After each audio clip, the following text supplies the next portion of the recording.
Reikia skaityti, įsigilinti šiek tiek giliau, kas į įrangos dokumentaciją, nes CE ženklinimą iš esmės nėra sudėtinga gauti, ne? Bet gauti gerus rezultatus čia jau yra pakankamai sudėtinga.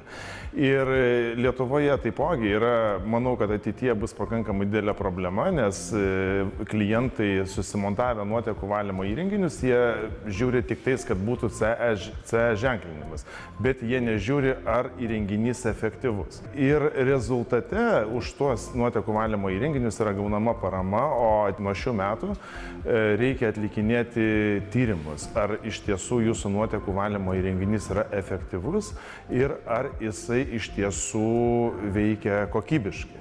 Apie kokybę šiame reportaže užsiminsime nesykį. Įrenginys turės užtikrinti švaresnę ateitį ne vieną dešimtmetį. Jis tiesiog turės dirbti paprastą akimi nematomą darbą, o tie darbo rezultatai turėtų nekelti rūpesčių šeimininkams. Jeigu įtikinome, papasakosime, ar tokius įrenginius sumontuoti yra sudėtinga.